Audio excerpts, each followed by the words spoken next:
සුබ දවසක් ඔයාලා හැමෝටම. අද මම එක්ස්ටෙන්ෂන් එක ගැන වීඩියෝ එක කරන්න හිතුවේ මේ දවස්වල ඒ කියන්නේ දැන් සතියක් දෙකක් තිස්සේ මට ආපු කෝල් මැසේජ් ටික හින්දා. මොකද ගොඩාක් දෙනෙක් මැසේජ් කෝල් කරලා කිව්වේ ඒගොල්ලන් එක්ස්ටෙන්ෂන් කරන්න ගිහිල්ලා එහා එක හොඳ නැහැ. සමහර වෙලාවට කොණ්ඩේ ගොඩාක් ගියා රීෆික්ස් එකක් කරනකොට වෙන තැනකින් කරා කොණ්ඩේ ගොඩක් ගියා මොකද්ද ඒකට කරන්නේ ඇයි එහෙම යන්නේ සහ කොණ්ඩේ ගොඩාක් ගැට ගැහුණා ඒ වගේ ගොඩාක් ප්‍රශ්න මේ සතිය දෙක ඇතුළත මට ආපු නිසා තමයි මම අද එක්ස්ටෙන්ෂන් එක ගැන මේ ඔයගොල්ලන්ට වීඩියෝ එකක් කරන්න හිතුවේ. ඉතින් මේ ළඟදී ක්ලයන්ට් කෙනෙක් වෙන තැනකින් කරලා රීෆික්ස් එකක් කළා ඊට පස්සේ ආයෙ ඇවිල්ලා අපිව හම්බ වුණා.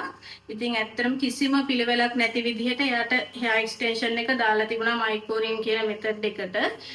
කිසිම පිළිවෙලක් නැහැ දාන්න ඕනේ කියලා.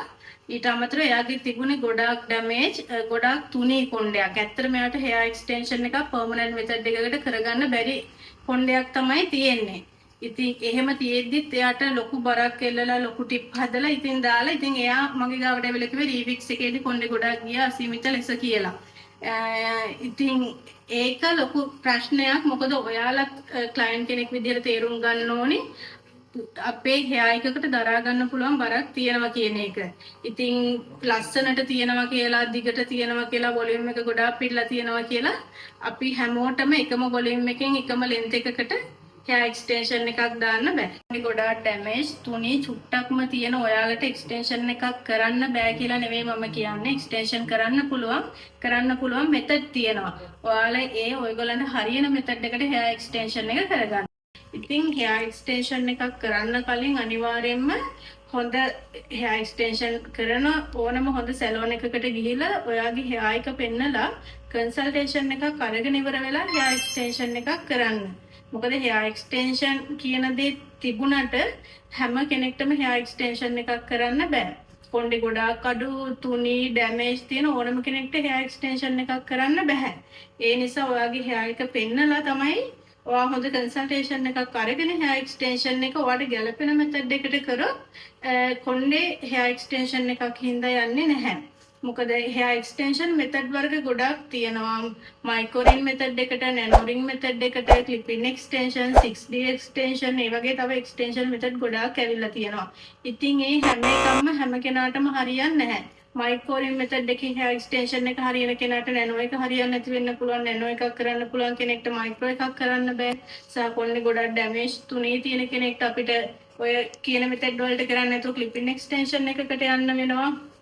ඒ වගේ ඔයාගේ hair එක පෙන්නලා ඔයාට ගැළපෙන මෙතඩ් එකට සහ සමහර අය කියනවා මොනවාද කොණ්ඩේ චුට්ටයි සමහරුන්ට දාලා තියෙන extension එකක් කරනකොට අර ලොකු වොලියුම් එකක් බලාපොරොත්තු වෙනවා සමහර කස්ටමර්ස්ලා. ඉතින් ඇත්තටම කොණ්ඩේ ගොඩාක් තුනී කෙනෙක්ට කොණ්ඩේ ගොඩ චුට්ටක් තියෙන කෙනෙක්ට ඩැමේජ් hair එකක් තියෙන කෙනෙක්ට අපිට ග්‍රෑම් 200ක් 300ක බරක කොණ්ඩයක් දාන්න බෑ. මොකද අපි දාන්නේ hair එකේ බරට කොණ්ඩේ යන්න පුළුවන්.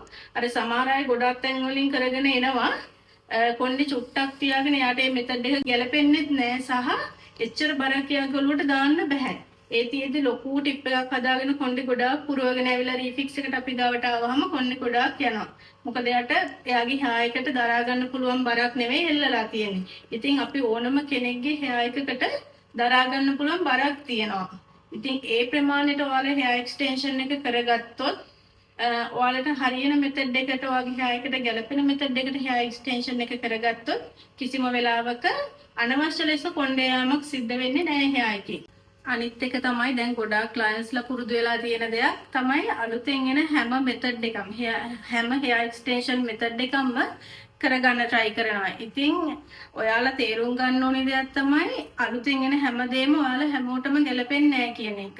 extension එකක් කරනකොට අනිවාර්යයෙන්ම ඔයාගේ hair එක පෙන්නලා හොඳ තැනකින් consultation එකක් අරගෙන hair එකට match වෙන විදිහට hair එකට දරා ගන්න පුළුවන් බර ප්‍රමාණයකින් ඔයාගේ hair extension එක කරගත්තොත් ඔයාගේ hair එකට කිසිම damage එකක් වෙන්නේ නැතුව අවුරුදු 5-10ක් වුණත් ඔයාලට එක දිගටම hair extension එක කරගන්න පුළුවන්.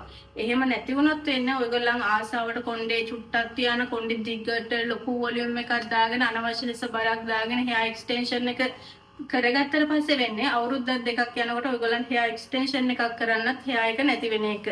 මොකද අපි දාන්නේ hair එකේ බරට ඔයගොල්ලන්ගේ natural hair එක ගැලවිලා යන්න පුළුවන්. අන්තිමට ඔයගොල්ලන්ට hair extension එකක් නැතුව hair wig කියන method එකට තමයි යන්න වෙන්නේ.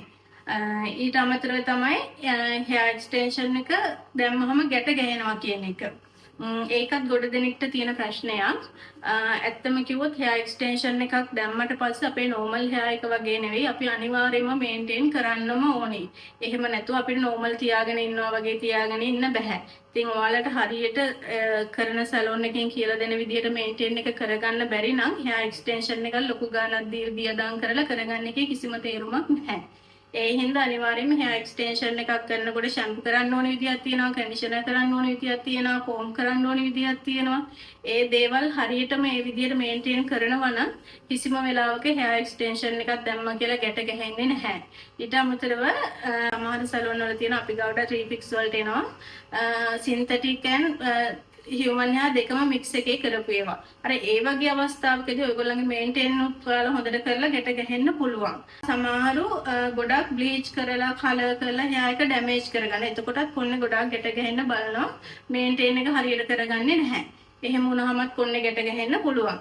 ඒ හින්දා අර ඔයගොල්ලන් කරගන්නකොට හොඳ hair එක original hair එකක්ද හොඳ human hair එකක්ද කියන එක බලලා කරන තැන කොහොමද ඒගොල්ලන් මීට කලින් කරලා තියෙනවද කරලා තියෙනේම කොහොමද ඒ හැමදේම හොඳට බලලා හොඳ කන්සල්ටේෂන් එකක් අරගෙන ඔයාගේ hair එක පෙන්නලා මේන්ටේන් කරගන්න විදිය අහගෙන ඔයාලා hair extension එකක් කරගන්නවා නම් ඔයාලට කිසිම ප්‍රශ්නයක් නැතුව hair extension එක අවුරුදු 5-10ක් වුණත් තියාගන්න පුළුවන්.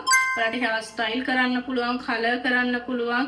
කිසිම විදියකින් දාලා තියන්නේ කියලා පේන්නේ නැහැ. Number 1 Hair Solution Center in Sri Lanka.